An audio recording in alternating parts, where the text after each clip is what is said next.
What is an enabler? How to recognize one. Enabler. It's printed in healthline.com. The term enabler generally describes someone whose behavior allows a loved one to continue self-destructive patterns of behavior. The term can be stigmatizing since it's often negative judgment attached to it. However, many people who enable others may not do so intentionally and may not even realize what they're doing. Enabling usually refers to a pattern that appears in the context of a drug or alcohol misuse and addiction. And according to the American Psychological Association, it can refer to patterns within close relationships that support those harmful and problematic behaviors and make it easier for that behavior to continue. Enabling doesn't mean that you support your loved one's addictions or other behavior. You might believe if you don't help that the outcome for everyone involved might be far worse. Maybe you excuse troubling behavior, lend money, or assist in other ways. But it's important to realize enabling doesn't really help. Over time, it can have a damaging effect on your loved ones and the others around them. It's difficult for someone to get help if they don't even fully see the consequences of their actions. If you're concerned you might be enabling someone's behavior, here's some more information. Enabling versus empowerment. It's not always easy to distinguish between empowering someone and enabling them. There may be little difference between the two. Most people who enable loved ones don't actually intend to cause harm. In fact, enabling generally begins with a desire to help. However, the enabling behavior can seem like helping behavior. You may try to help with the best of intentions and then end up enabling someone without even realizing it. Empowering someone doesn't mean solving or covering up problems. Rather, when you empower someone, you do one or more things to help them succeed or change on their own, such as giving them tools, helping them access resources, and teaching them skills. In other words, you give them the power to make their own choices and solve problems. Enabling often describes situations involving addiction or substance misuse, but this isn't always even the case. Enabling can describe any situation where you help by attempting to hide problems or make them go away. This help is ultimately not helpful, as it usually doesn't make a problem entirely go away and often makes it worse, since the enabled person has less motivation to make changes if they keep getting help that reduces their need to make that needed change. The following signs can help you recognize when the pattern of enabling behavior may have developed. 1. Ignoring or tolerating problematic behavior. Even if you personally disagree with a loved one's behavior, you might ignore it for a number of reasons. If you believe your loved one is looking for attention, you might hope ignoring the behavior will remove their incentive to continue. You might avoid talking about it because you're afraid of acknowledging the problem. You or your loved one may not have accepted that there is a problem, and you might even be afraid of what your loved one will say or do if you challenge the behavior. Example of this behavior. Say your partner struggles with alcohol misuse. They say they haven't been drinking, but you find a receipt in the bathroom trash for a liquor store one night. The next night, you find a receipt for a bar in your neighborhood, and instead of asking them about the receipt, you decide not to press the issue. 2. Providing financial assistance.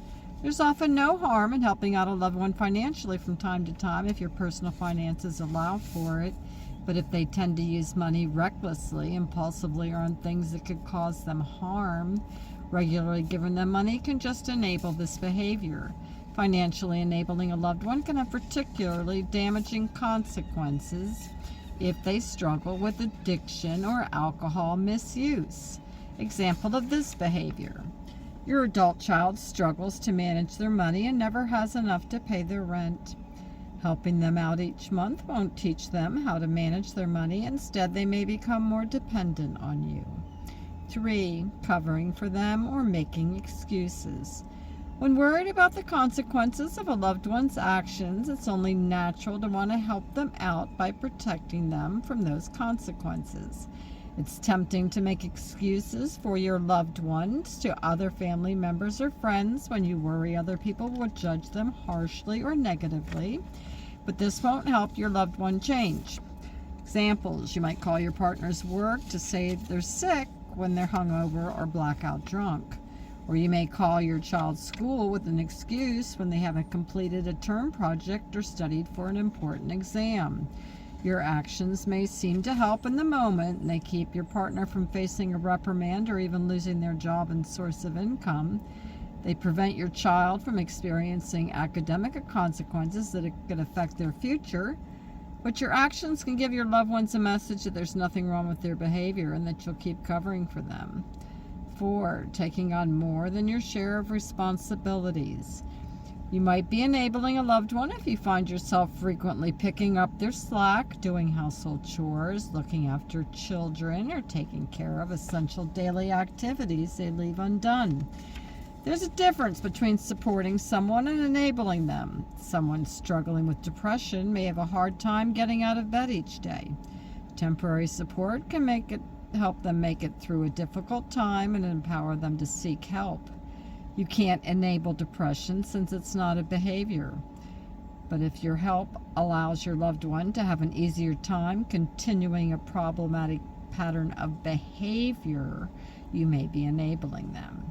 Examples: you might let your teen avoid chores so they can have time to be a kid, but as a young adult who don't know how to do laundry or wash dishes will have a hard time on their own.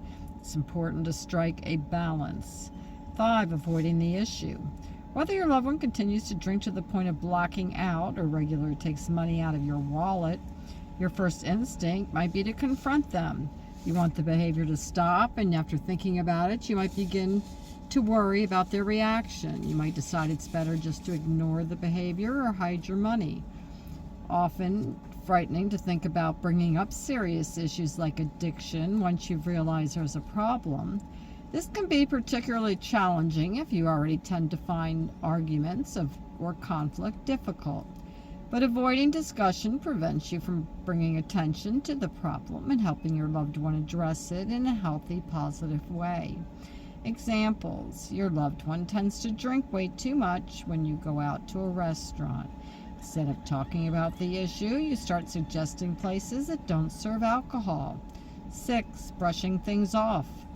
People dealing with addiction or other patterns of problematic behavior often say or do hurtful or abusive things. They might insult you, belittle you, break or steal your belongings, or physically harm you. You might tell yourself this behavior isn't so bad, or convince yourself they wouldn't do those things if not for the addiction, but the reason for the behavior doesn't really matter.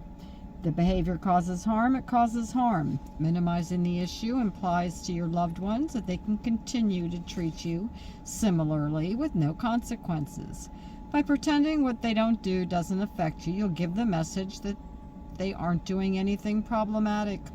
Examples: your partner frequently ridicules you in public. Because they also struggle with alcohol addiction, you tell yourself it's the alcohol talking and they really didn't mean it. Even though it's starting to affect your emotional well-being, you even tell yourself it's not abuse because they're really not themselves when they've been drinking. 7. Denying the problem.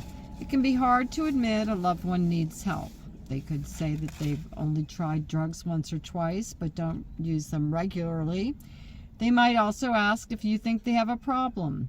You reassure them that you aren't concerned and that they don't really drink that much, and otherwise deny that there's an issue. You may choose to believe them or agree without even really believing them, and you might even insist to other family or friends that everything's fine while struggling to accept this version of truth for yourself. But by not acknowledging the problem, you can encourage it, even if you really want to stop it. Denying the issue can create challenges for you and your loved one. It isolates you both, for one, and also makes it harder for your loved one to ask for help, even if they know they need help to change. Example, your partner has slowly started drinking more and more as stresses and responsibilities at their job have increased. You remember when they drank very little, so you tell yourself they don't have a problem and that they can quit at any time. 8. Sacrificing or struggling to recognize your own needs. Missing out on things you want or need for yourself because you're so involved with taking care of a loved one can also be a sign that you're enabling that person. Do you struggle financially after giving your loved ones money? Do you lack time for your work, self-care, or other relationships since you're doing more at home? Sometimes we want to make sacrifices for the people we care about, and this doesn't always mean you're enabling someone. The reason you're letting your needs go unmet matters. It's certainly important to take care of yourself first, and especially when taking care of a sick loved one. But you may not mind missing out on some of your typical activities for several days or a few weeks. But if you consistently are struggling to get things done or feel worn down by your attempts to take care of a loved one, it may help to consider your reasons for helping and the effect they're having on your loved one. Does your sacrifice allow their behavior to continue? Examples. Your teen spends hours each night playing video games instead of taking care of their responsibilities. You fill your evenings with doing their laundry, cleaning, and other chores to ensure they'll have something to wear and a clean shower to use in the morning. But you also work full-time and need the evenings to care for yourself. You've let this slip by the wayside and you figure it's just a fact of life. 9. Not following through on consequences. If you state a consequence, it's important to follow through. Not following through lets your loved one know nothing will happen when they keep doing the same thing. This can make it more likely they'll continue to behave in the same way and keep taking advantage of your help. Example, there may come a time in your relationship when you've had enough. You might say, if you spend this money on anything other than rent, I'm not going to give you any more money. Or, I can't stay in this relationship if you don't get professional help. You might also say, I'm only paying my share of the rent this month, so if you can't pay yours, you'll need to find somewhere else to live. But you don't follow through, so your loved ones continue doing what they're doing and learn that these are just empty threats. 10. Not maintaining your stated boundaries. Healthy boundaries are important in any relationship. Some boundaries you might express to a loved one experiencing addiction, abuse, or other concerns might include, I don't want to be around you when you're shouting, so I'll only listen when you talk calmly. Or, I don't feel comfortable having sex if you've been drinking. Or, I don't want to hang out when you've been doing drugs, so please don't come over when you're high. If you and your loved ones cross a boundary you've expressed and there is no consequences, they might keep crossing that boundary. Example, if your loved one starts shouting during a discussion and you continue the discussion instead of walking away, they get the message that the problematic behavior isn't that big of a deal to you. They may also feel that you easily give in to other boundaries also. 11. Feeling resentment. When a pattern of enabling characterizes a relationship, it's fairly common for resentment or feelings of anger and disappointment to develop. Your resentment may be directed more towards your loved one, toward the situation, both, or even yourself. You might feel hurt and angry about spending so much time trying to help someone who doesn't seem to appreciate you. You may feel obligated to continue helping even when they don't want to.